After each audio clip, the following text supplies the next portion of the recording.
And he screams, "Well, where is everybody?" In much the same way that you did, Rob, prior to going live. Yes, yes, I did. Really funny Fantastic. start, Alex. So I was in the green room, and Rob pulled me into the main thing, and he said, "Thank God you're here." And I said, "56 years I've been waiting for someone to say that." And what did I say? He said, "I figured as much." All right. Well, good morning, good afternoon, good day, and welcome to another episode of the Digital Download, Which is the longest running weekly business talk show on LinkedIn Live. Today we have a fantastic episode. I'm so excited about this one. We're talking about, can your organization survive without you? And really, isn't that the ultimate goal? I mean, whether you're an entrepreneur leading your own venture or a career professional contributing to the growth of an existing organization, at some point, you're going to have to move on from your current role and responsibilities and on to the next. So how do you prepare for this? But before we dive in, let's go around the horn with some quick introductions. Adam, would you kick us off, please? indeed. Hi, everyone. I'm Adam Gray. I'm co-founder of DLA Ignite, and I'm really looking forward to this episode. I feel in a really good place with this, I think. Excellent. Tim. Hi, everybody. I'm Tim Hughes. I'm the CEO and co-founder of DLA Ignite. It's always a highlight of Friday, the digital download. Awesome. Alex. It certainly is. Hello all, Alex Abbott, founder of Supero and very proud partner of DLA Ignite. Awesome. And myself, I am Rob Durant, founder of Flywheel Results. We help startups scale, and I'm also a very proud partner of DLA Ignite. This week on the Digital Download, we have a special guest, Sandeep Patel, hustler, entrepreneur, businessman, and self-proclaimed wanderer. Sandeep had been following a journey of his own making since he first identified an industry problem about 20 years ago. Obsessed with solving this problem, Sandeep is now the CEO of IORAD, an organization he has led from the idea stage through to a thriving tech company. So he's going to share with us his journey and the things that we can think about as we examine our own path. But to tell us a little bit about himself, his path, and what's next, let's bring him on. Sandeep, welcome. Hello, everybody. Whoa. I'm bowing. Sandeep, let's start with this. Can you tell us a little bit about yourself and then the journey? So Sandeep Patel, as Rob said, I am the founder, CEO of a company called IORAD. It's a tutorial builder. So we show people how to use applications. That's what our software does. The journey is a little bit of a longer story. I can kind of give you the Cliff Notes version. We've got time. Okay. So I graduated with a biology degree with the hopes of becoming a doctor. I realized I don't like hospitals. So then I kind of fluffed around for a bit trying to figure out where my place in the world was. So I became a stockbroker. So I got my Series 7. I was in life insurance. I did a bunch of different things, just trying to figure out where my place was. I fell into this e-learning space just by happenstance. And that's kind of where my journey started. So in this e-learning business, I was consulting for Big Pharma. I would go into their shop, and then I would have to learn their process and then build this e-learning and then sit with the subject matter expert and kind of iron everything out and then get it up onto the thing. And so I built that business. I had like really 4 full-time clients. And so one of the themes across all four was, hey, most of the training involved system training. And so when it's system training, I was doing a lot of screenshots, and it was a really painful process. So that's kind of like where I started the idea for IRAD. I was like, oh my God, what if these tools that we are currently using, what if they were in the cloud and they were easy enough for the actual subject matter expert to use themselves, so that they don't have to hire somebody super expensive like me. So that's where the idea started. I am not a developer, nor am I a designer. So it took a very, very long time. And the technologies that you see in cloud today, they actually didn't exist back then. So we were right at the start. And so it took a lot of experimentation. The good thing for me was I had this consulting business. So I didn't want to raise one. I think my superpower is really self-awareness. So my thing was, hey, I don't want to go around pitching, trying to raise money. I said I wanted to kind of, because I can't take rejection, right? My ego. And if you can't do that, then you're probably not going to be a good fundraiser. So I said, all right, what is it that I can do? I said, oh, I'm pretty good at this e-learning thing. I could kind of expand it and then use all of that money to then pay for product development. So that's what I did. And obviously when you're self-funded, bootstrap, it takes a lot longer. But again, there's a lot more suffering involved. But again, you have freedom. So at the core of who I am is really all my decisions that I do are filtered through that lens, is a freedom lens. It's not a money lens. It's not a this, it's freedom. Hey, how can I control my own thing? So with that, obviously there's really, really low valleys, because my wife is seeing all of this money coming into the account because the consulting business is doing really well. And then she goes to the grocery store to get a thing of diapers, and the credit card gets rejected. And she's like, what are you doing? Where's all this money going? And I'm like, listen, I had to make payroll this week. So obviously these cycles have been, the highs are high and the lows are lows. But again, it took a very long time to get our first version up. So from idea stage, I mean, this is not for, this is a warning when you're going this route. Like I went 7 years with just product development and experimenting and hiring and firing. And on 2014, it was finally ready, because it was always easy for me because I was so obsessed with the problem. I was always designing for myself. I was so intimate with the problem that I knew what a solution could look like. So in 2014, it was actually ready for public consumption in terms of like charging somebody. So we turned on it was always a freemium. So people were always trying out the product. But in 2014, I actually turned on the billing, and it was before I went to sleep. And then at 3 o'clock in the morning, I heard a bing. And I looked over, and it was our first sale. And I literally turned around and I shook my wife. You won't believe it. We got our first sale. And she's like, how much? And I said, $40. And she turned around and she was like, you woke me up for $40.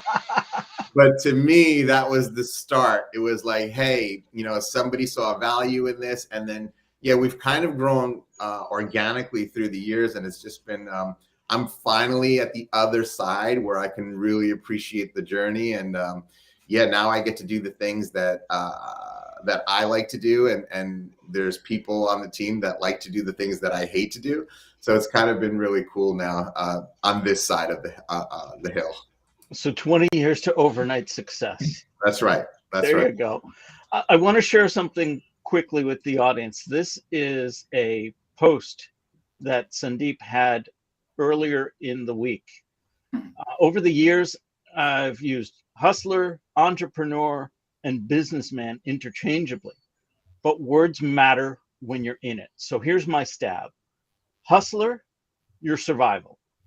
Entrepreneur, your idea survival. And businessman, your business survival without you. My current stage, 2.5. And that was really the motivation behind the theme of today's talk. I knew we were going to have you on the show, but what were we going to talk about? We'll see where the conversation takes us. So my first question to you then is, how do you take time to enjoy the journey without feeling guilty for stopping to smell the roses from time to time? Yeah, that's a good question. So the way I've kind of did it, and this is kind of from the beginning, was I knew that there was no such thing as work-life balance. All I did was I basically said, hey, IRAD is just like one of my kids. So I have 3 kids. IRAD is a 4th kid. So depending on the day, one may require more attention than the other, right? So that was basically how I looked at it. It was like, hey, so the good thing about IRAD is we are not some mission critical. We're not saving lives. So in the end, there's nothing that's so critical enough, unless the server goes down and customers can't do what they can do. But really, there's nothing that's so critical that can't wait till tomorrow.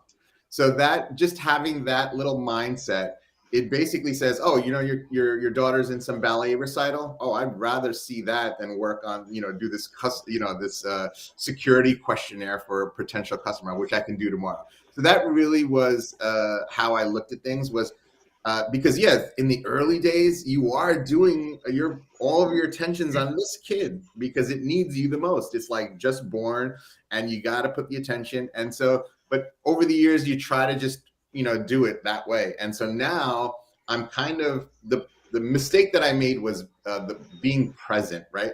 So although I was there at all my kids' things, I wasn't fully there because I'm thinking about the business. And then over the years, you start realizing, and actually this goes in great parallel with the post.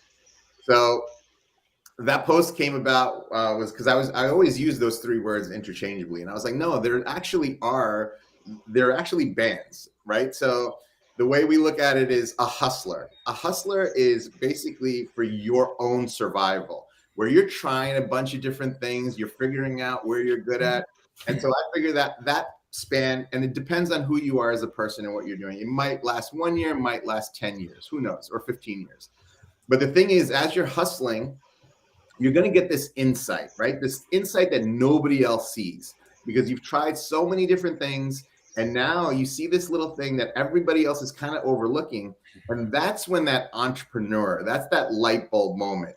Now, as an entrepreneur, your idea, your basically mission is, hey, don't let this idea or this little insight that I have that nobody else everybody else is missing. My goal now is to make sure that this thing doesn't die, the idea. So now you're just basically going in and you're putting all of your attention on this idea. You might still be hustling, obviously, just like I was with my consulting business. And I was taking this money and making sure this entrepreneur stage is trying to go. And as you slowly get more and more customers, and mind you, these 2 stages of hustler and entrepreneur, it's all emotional driven, right? Because you have these high highs, these low lows, and you need that emotion to keep you marching up the hill.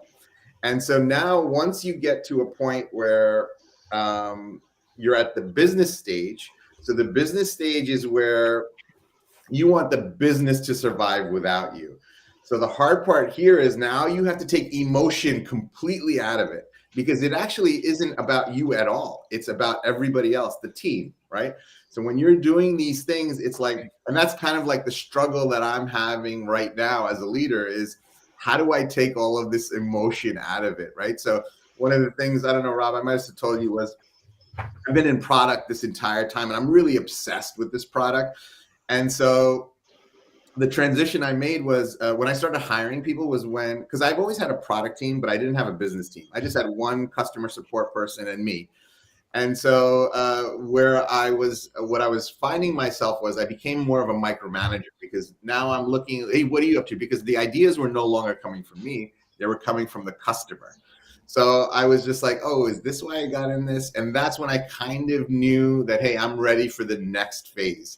So you got to be super tapped into the intuition part of you to listen, because timing is really the difficult part.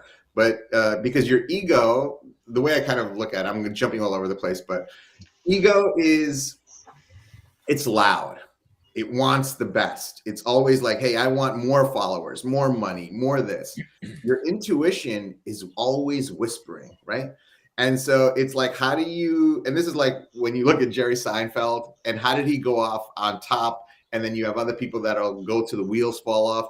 So it's like, how are they tapped into that? Because when you're a big fan of Seinfeld, you're like, man, how come he just didn't do one more season? But his intuition told him that, hey, I've probably used up all my best ideas. Let me move on to the other, something new. And so that's the skill I'm trying to develop now, is really honing in on that intuition or the gut. Because I feel like when you're creating something, these things, it basically connects you to the universe. And that universe is always whispering, whether it's through a dream and it's through a sign of some kind. So it's just figuring out and tapping into that frequency where you can kind of figure out what is the next move. And so that's kind of like, it's just like lowering the volume on the ego and then increasing the volume on the intuition. So that's kind of where I'm at. I don't even know if I see where I started. I don't even know. No worries. I want to bring in some of the comments that we've had from the audience so far. Robert says maturity in a business is really when you get to a level of predictability. And Sean Adams says ego is loud, intuition is whispering. Might be the fifth IORAD core value. I'm taking that's an inside joke there. Do you know that? Do you know Sean Sandeep? Yeah. He's our rock star. He's our absolute rock star. So how do you recognize when your role has changed? I heard you say, it's a feeling in your gut, but was there some sort of benchmark or metric or something that helped you come to that realization? Yeah, and that's why I keep going back to self-awareness, is like understanding who you are, because I think we're all exceptions, honestly, and there are no rules. That's the way I look at it. It's like everybody's story is a little different, and it really depends on who you are, what your core strengths are. And once you're tapped into that frequency I was talking about before internally, you kind of just know. Like, and that's really like, like Michael Jordan going on top, or Jerry Seinfeld example as I was giving before, is like you kind of just know. If you're like really aware, there's no like metric or thing like that. It's just like, hey, when you know. That's as simple as I can put it. Is like when you're in it, you're doing all these things, but at some point, something's gonna click inside of you, and it's gonna be like, hey, maybe I'm ready for more growth, whatever it is. And then it's like, okay, I need to hire a team. So then your focus goes into that. And so I never looked at it. My whole thing was once you get to break even as a company, you're kind of free, right? Where you can just swing for the fences, depending on what it is that you want to do and how you want to do. So I always looked at it from there. Once I hit and I could pay my bills and I could go on vacation, I'm good. So now I can kind of tap into that intuition and kind of go where the wind takes me, right? And so that basically is, it's not a good answer, I guess, but it really is, you just know when you know. So Sandeep, you've a question from me. You've bootstrapped the business, so you've put a lot of your not just your mind, but also money into the business. You're still CEO and running it, I assume. Okay. Mm-hmm. So when do you think it's time to step back from that? Yeah, and that's really the same thing. It's like as long as you enjoy what you're doing, and again, like I said, 90% of the stuff that we do throughout the day is just mind-numbingly soul crushing, but there's this 10% that makes it worth it. And then once that 10% is no longer worth it, then it's probably time to move on. So for right now, I'm really enjoying the ride, right? So in the end, we have a lot of different options, and when you have options, it's great. And so you just keep going. So I really look at it from a day-to-day thing, right? So as long as you're having fun and that 10% is worth it at the end, just keep going. Go ahead. No, go ahead, Rob. I was just going to say a lot of options, but you can't pursue all of them simultaneously. How do you pick and choose? How do you know where you're swinging for the fences and where you're maybe holding back and just continuing day to day? Yeah, that's a great question. So it really is around clarity and clarity of vision, so that you have because what happens is it's just like anything else. It's like when you start out, it's like a painting, right? It's super blurry, right? And when it's super blurry, you get super confused. You have all of these options. You'll try one, you'll do one, and then as time goes by and you're doing intentional things, the vision gets clearer and clearer, right? And then when your vision is crystal clear, 2020, it's easy to see which option is the right option and which option is the wrong option. So that to me is like the thing. And this is not just for business, but for life itself. Is just when you're growing the team and you have all these relationships, when you yourself are not clear, things go awry, right? With the team, with your wife, with your kids, is because you're confused. So they obviously are going to be confused. So the whole point of anything that we do is just to get to a clear, basically get to clarity. Once you have clarity, you'll know that, hey, I know my business. I know who I am as a person. So when this massive company comes to you and says, hey, man, we want you as we want to use your service, but you got to do X, Y, Z. You got to do this. You got to get $10 million in insurance. You can easily and this happened where you're just like, no, not interested. So that wouldn't have happened for me 3 years ago, even, because it was a blurry vision. You just want everybody to love you. And then what you do is you'll sign that contract and then you'll realize, man, I'm actually losing money on this customer, right? So that only comes with clarity and understanding who you are as a person and what your business actually stands for. So that to me is the number one thing that I'm trying to achieve in every aspect of my life, is just super clear. Nice. So how quickly did that shift happen? So, for 10 years, 12 years, 15 years, you're kind of plodding along.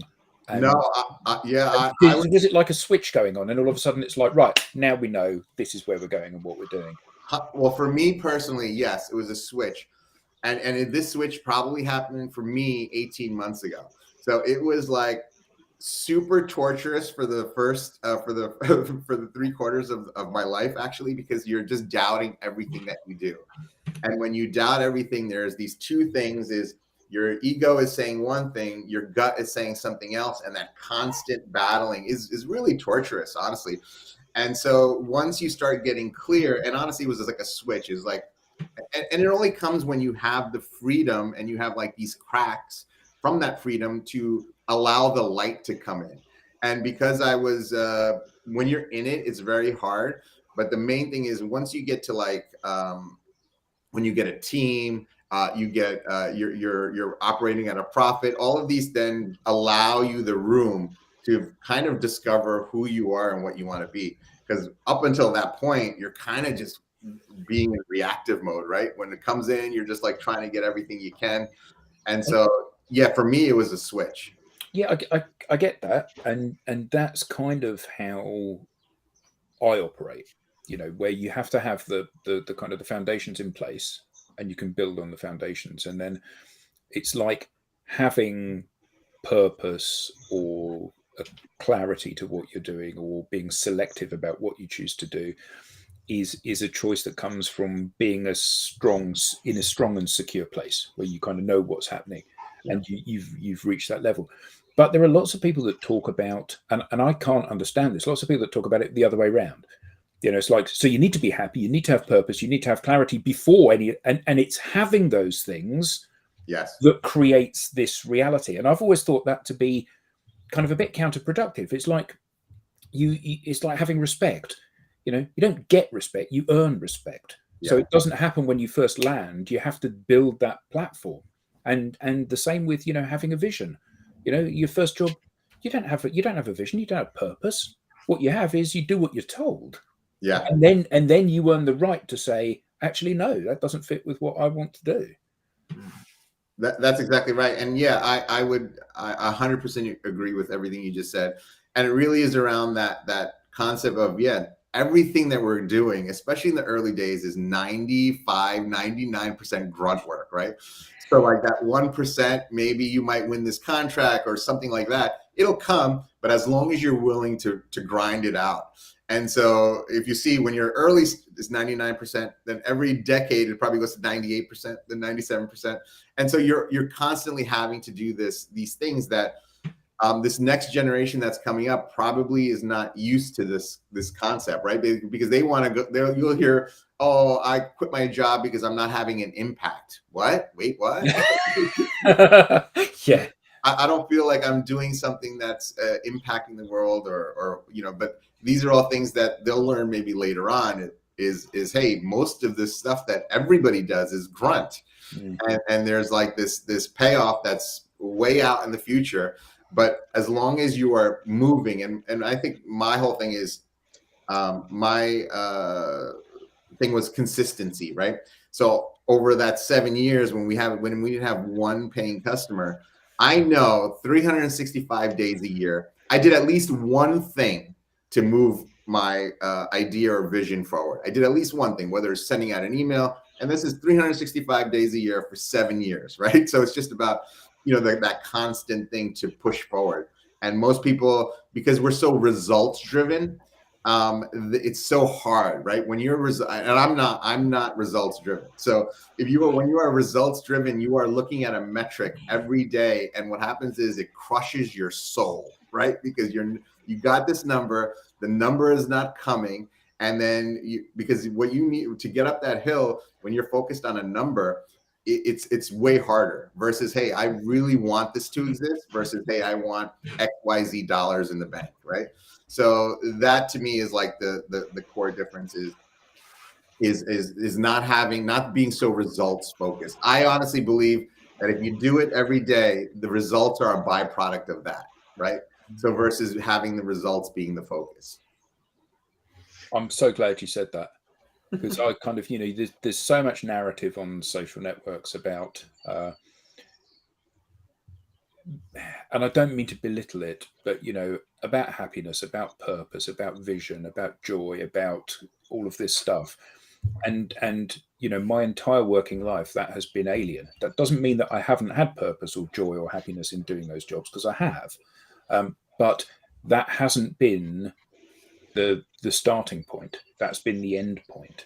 The starting point has been wanting to do a good job, doing, as you said, that grunt work. And kind of when you read the narrative that's going on so many social networks, it's all about having a higher purpose and all of that sort of thing. And it makes me feel, sometimes I read it and I just go, if I was starting out again, it'd be so great to start out today to have that higher purpose from day one. And actually, no, you don't. It's a dream, isn't it? It's a fairy tale. Yeah. You have to make it happen. You have to grunt and struggle to get to the point where you deserve that. Yeah, 100%. What are some of the strategies or ideas that you're putting into practice now to sort of get you to that next level where you can kind of step away? Yeah, so the big, and this happened all this week, was because I told you I'm very emotional driven and I want to basically take emotion out of it. If you would ask me even just a week ago, I was like, IRAD, the software is the foundation. It is the baby. I love it so much. And what you realize is, hey, IRAD, the software, is just a tool. It's a tool for your employees. It's a tool for your customers so that they can save time and then live a great life, right? So once I came to the understanding that, hey, if I want to take take myself out of the equation and I want to take my emotions out of the equation, I gotta let go of this thing, right? Which is the software, because it's been such an integral part of my life for so long. I became so attached to it, and I used to fight people on like these little decisions that are really insignificant. And I actually lost a lot of sleep over these things that are just meaningless when you look at it. Just, like, hey, should I move this button here or there? Because I did it for so long. And so this is the new thing that I'm intentionally trying to do, is taking the emotion out of it, understanding that IRAD itself is not this glorious, amazing thing. It is just a tool Just like money is a tool, just like it's really about the people, right? Because if I want to get to a level where IRAD can survive without me, you got to build this team. And now that's the focus is the team. The focus is the customer. It actually is not it's not IRAD, the software, right? So getting that tattooed in my brain has been a bit of a journey, but I'm doing it intentionally. Like I'm putting all of my decisions through that filter. Is like, hey, am I doing this for IRAD, the software, because I'm so attached to it, or am I putting the team and the employees at the team and the customers at the forefront? A comment from Robert Matson. Yep, it's not the is-does of a product. It's the means why. Yeah. So what about when they do it wrong? And you will do that 1,000 times a day. So adding to that, one of the things that we have to do as leaders is to allow people to make mistakes. And that's part of the stepping back and the maturity as leaders. I mean, how have you found that? Because this is your fourth child. Yeah. So again, there's this thing I've been using a lot is authentically selfish.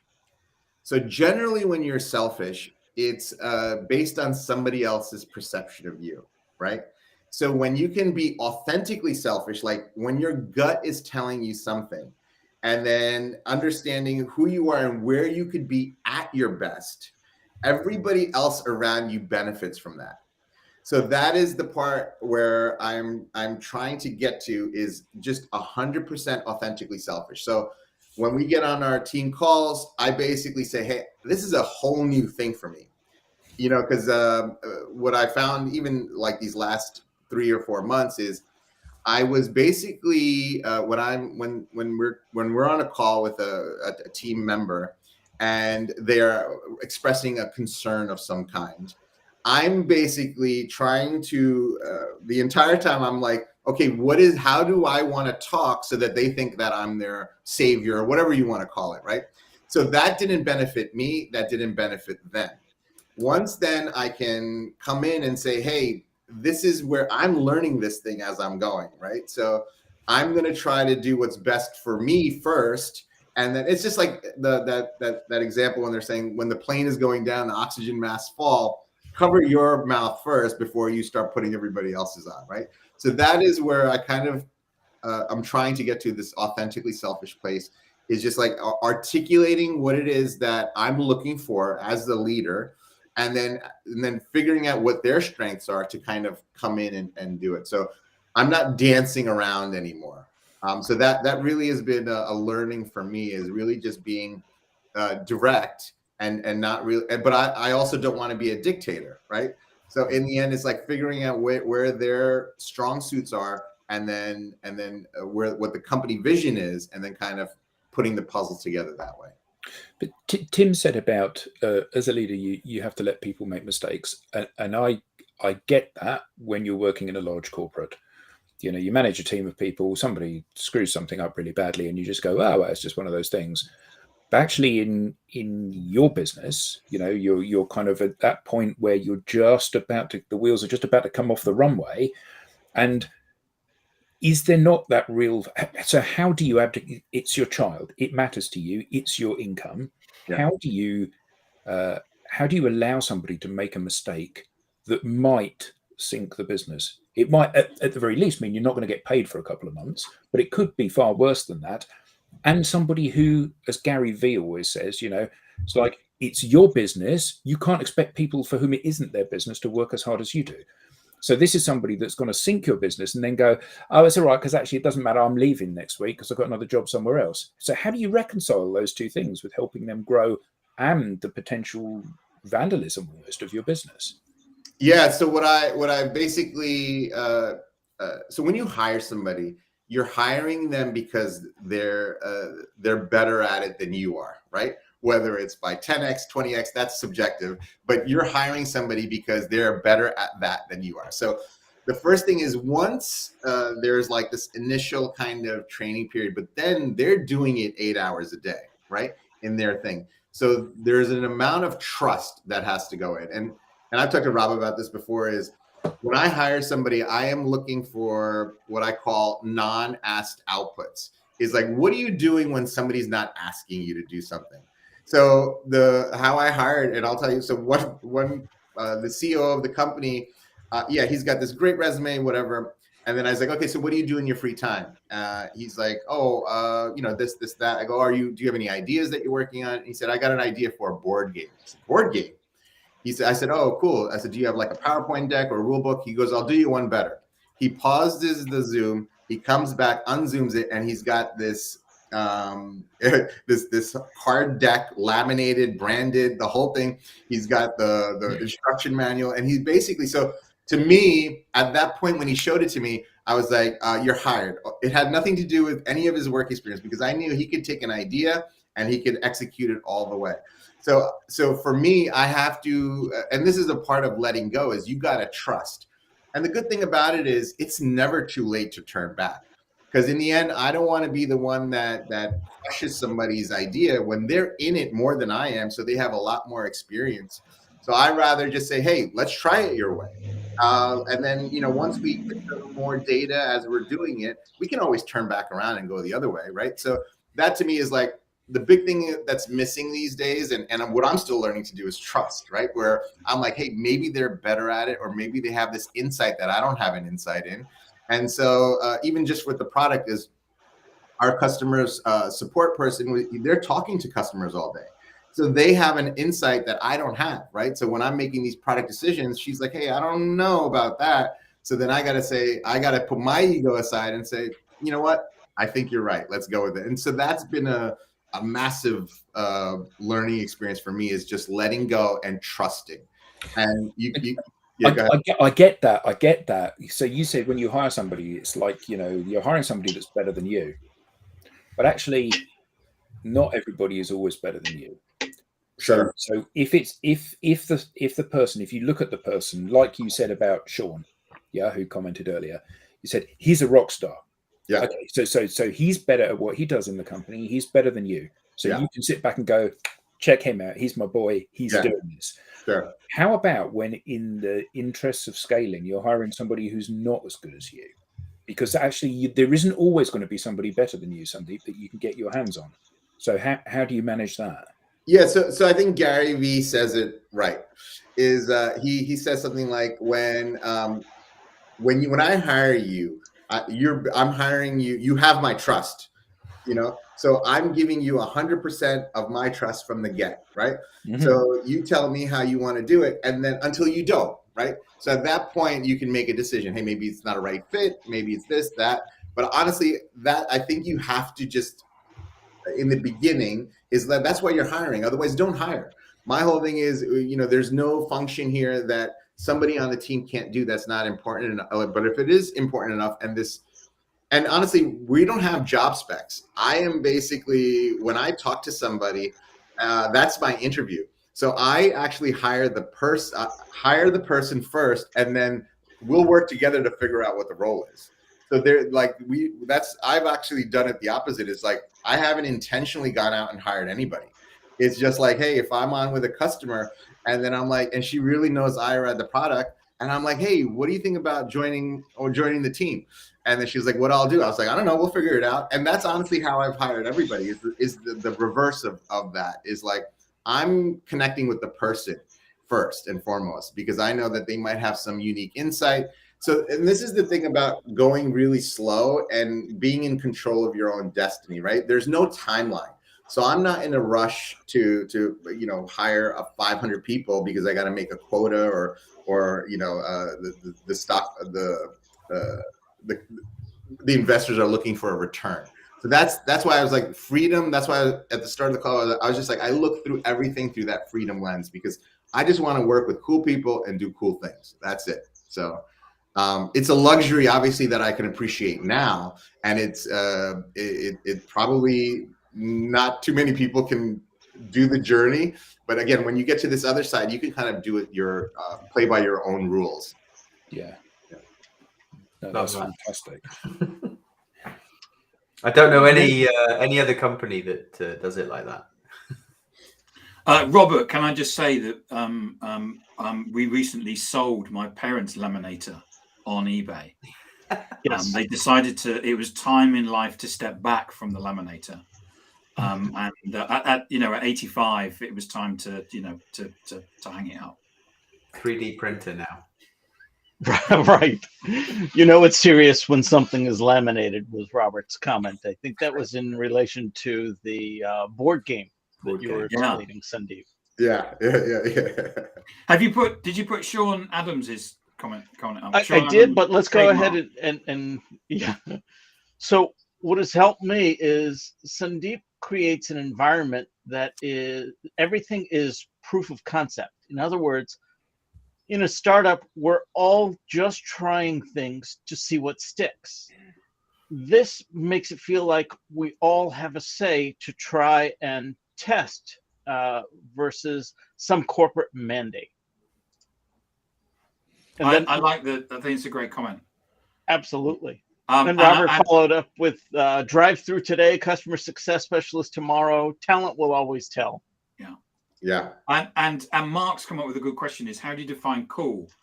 Because he says he's cool. I never met him, so I don't know. But from the comments, I'll give him the benefit of the doubt. But other people don't think he's cool. I find that hard to believe personally, but I think he's just being modest. What's that old John McClane song? Yeah, how do you? Everybody loves me, baby. What's the matter with you?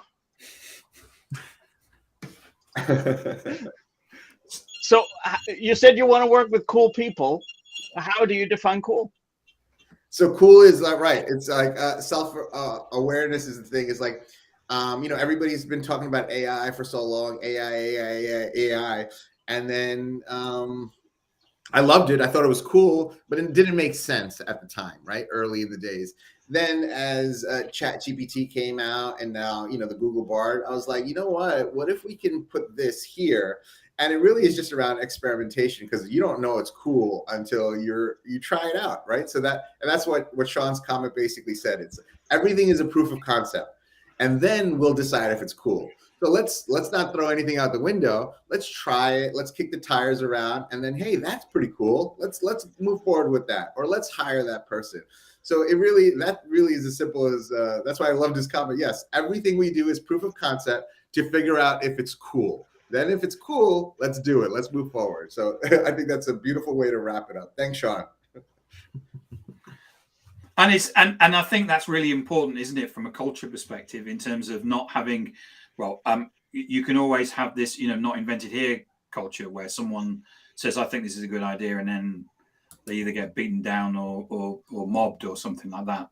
Yeah. And it's important that everybody has an ability to stand up and say, I think this is a good idea. And you go, okay, let's test it out. And that's the power of the proof of concept, right? When you have so many different people and they all have different ideas and they all want to do it a different way, as long as you're willing to do it, the proof of concept, right? So you can't just come in and just say, oh, that sucks. Give me a better alternative. So that's like what our meetings are about, is like, hey, if you don't have a better alternative or you're not willing to do the proof of concept, don't bother giving that sucks feedback, right? Because in the end, this is the power of the proof of concept. And it also makes everybody work toward it before they give out, these type of nonsensical kind of feedback. It's like, hey, give me an alternative or find me somebody that's going to do it. So it makes you think before you give out half-assed answer. So one of the things about getting bigger as a company, Sandeep, is when you were in bed that time with your wife and it went ding and you got the first customer, you knew that customer? No, it was a customer in Malaysia. Okay, but you would have got to know that customer at some point.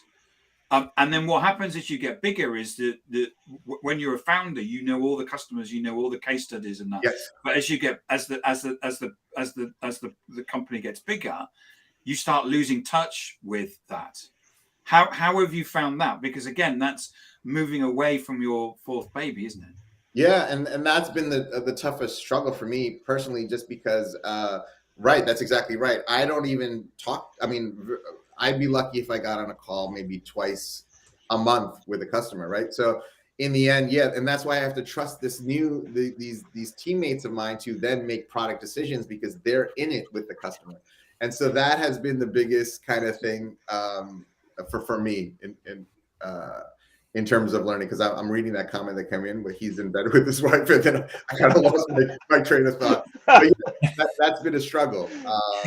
But again, but the key to all of that is hiring the right people, the ones that that you can trust wholeheartedly that they're going to make the decision that is based on their customer insights, right? It's more than just trust, though, isn't it? I mean, it's not everybody that is comfortable with this loosey-goosey, I don't even have a job description for you, we'll figure that out after you come on board. How do you screen for that and comfort with ambiguity?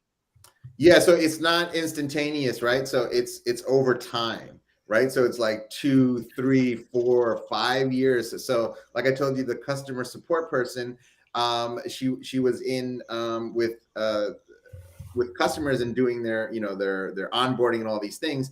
And so just this last 6 months, where she's been now almost doing like all of the product stuff in terms of like feature requests and all that kind of thing. And that just happened, right? So it took 5 years to get to this point. So once you understand the person, then it becomes easier. We're not just going to say, oh, you're in charge of this. It just takes time to understand that their skills are aligned with yours. And that 5 years, she had almost daily access to see how I was running things, right? So she was seeing the issues that we were putting in, the features that we were building, how I was working with dev. So over 5 years, she kind of understands my voice at that point, right? So that's the beautiful part about not hiring somebody for that particular role, because now she's building these skills from scratch. And now she's watching me do it. And so she basically knows my voice so well now, right? So that's kind of how I saw it working, where she didn't have her own preconceived, or she wasn't in that role at a different company. So she was able to see me, and then I was like her, foray into the world. So I was her teacher, essentially. So now it's almost like a second voice. And now she does it better than I did, right? Because she has very specific skills in terms of like project management that I don't have, right? So she actually does a better job than I do. Sean says you have to find intrapreneurs. I tell people I am an IORAD franchisee. That's right. So the way I look at the organization is everybody is kind of in charge of their domain, right? My job as the CEO and founder is to make sure that I tell them, I'm like your executive assistant. You let me know where your roadblocks are, and my job is to remove that. And it only works when you're hiring the people whose pilot is lit. This is what I like to say is like, your job as a thing is just to make sure whose pilot is lit, because then your job is only to provide gas, right? I don't want to be the one trying to start the fire inside and showing you what to do and all these things. We're looking for independent franchisees, as Sean put it, so that they can take something and then drive it, right? So that's been, and they're very hard to find, right? So for every person who's pilot lit, there might be 100 people you got to actually interview and go through. And that's why I've been very slow and methodical on the business side of things. On the product side of things, it's much easier because you can, say, hey, come on for 30 days, build this thing, and then you can kind of evaluate. Those are really hard skills and hard outputs that you could see immediately. But on the business side, I knew that if I was hiring a wrong person or misaligned with me, it's much harder to detect until like 6 months, a year out, and then a lot of damage is done already. So I was very methodical on the business side of things as I started bringing people in. And it's the same across the business, whether you're in sales or marketing or services or. Yeah. Years ago, I often struggled with the fact, as a salesperson, would struggle with the fact that I was confident in my own ability, yet you sort of have to conform to this model, this kind of go-to-market strategy and operating model that the company and the leadership team have designed, and sometimes you didn't quite fit within that. Yeah, and I think the big thing is, and I'll use Sean's example from yesterday. So he basically, there's this big governmental organization, and they want, but navigating those big organizations are really hard, right? And the return is not there because you got to put in a ton of time to figure out. It's like a maze, right? So he says it's a huge opportunity, but I don't have the bandwidth. But he said, hey, here are two people outside agency that we could probably bring in that you can just hand it to them and they'll kind of navigate it for you. So he didn't just say, hey, we're not doing this or I don't have the bandwidth. He basically said, I have a solution. Here are the people that can do it, and let's get on a call and do it. So that to me is like where I love these people that have the pilot lit is, right? They'll come up with a solution. They'll find the resources. They'll do all the work. And now my job is just to say, yeah, let's do it. Let's sign the contract. Let's find the money and do it. So that's kind of like where it's been working really, really well, right? Because when you put the onus on somebody to find a solution to come up with it, and the only people that can do that are independent franchisees, right? Where they're just like, hey, this is mine. I got to own it. I don't have to do the work, but I can find the resources that we need to get this going, right? Yeah, bring me solutions, not problems. Yeah, that's exactly right. Mark has a great comment. I just had my team hire a new team member. They came to me and said 2 candidates were very closely matched and struggling to decide between them. I asked them who they felt they were comfortable with in the role, and they were immediately able to select one over the other. Sometimes it's just about fit, isn't it? How do you measure for fit, though? Yeah, and so this is the difference between the ego and the intuition. The ego is basically always going to point you to the best, everything the best. The intuition says where you could be at your best, right? So it's the same thing is like when you have these 2 candidates, one might have this phenomenal resume, right? And the other person, you just know that, hey, they're probably a better fit, right? So this is why it's like these are like these non-asked outputs that I was telling you about. It really is my way of kind of filtering that is like, hey, that's how you could be the best inside of IRAD, the company, because that is the key telling for me is like, hey, I don't want to hire specialists in these little things, right? We're not at that size yet. We just want generalists. And if you have your pilot lit and you're excited and you're bringing solutions, that to me are like the instant tells for me, right? But again, that takes years to develop. Only the clarity that comes, right? Where you're able to look at a person and say, hey, they'd be a good fit inside the company. And it doesn't matter what your resume looks like. So that's why I'm like, the clarity part of understanding your business, who you are, it just brings all of this other kind of superpowers underneath where you can instantly look at somebody and differentiate between the best and being at his best. Like, and that just comes with time and a lot of failures. Yeah. What about coaching then within the organization? Do you kind of support that? Do you have an approach that brings the best out of people? Yeah, and my whole thing about, so it's like unsolicited advice, as I call it. Nobody likes unsolicited advice. But if you come to me and you want something specific, that's when I can provide my input, right? So I'm like, when unsolicited advice comes only when things are blurry, right? When you are not sure, that's when somebody feels like they need to put their input on. So I'm like, hey, identify when the vision is not clear, and then you can brainstorm it together. But yeah, I think it's a pretty open culture in terms of like coaching, and I go to other people, right? Where Sean is like he's like the sales guru, right? So in the end, he has so many different insights about different things. So I think we're all help each other in terms of that, see things that we might miss just because they're in it. And this only comes when you have no ego because truly collaborative environments only come when everybody is willing to be vulnerable, right? So that's the part of when there's no egos, and that's when the best idea wins. And I think I've just from me being vulnerable enough to listen to somebody else who's not done it for 15 years, that I think because I'm doing it, everybody else will do it. So it's just leading by example. And that's the culture that we have here. A couple of additional comments have come in. Mark continued. What I also told them was there was no wrong choice they were making. That's exactly right. Regarding the hiring. We have from Robert, 95% of buying decisions are made in the unconscious mind. Dr. Gerald Zaltman, How Customers Think. And he goes on to say, hiring is buying.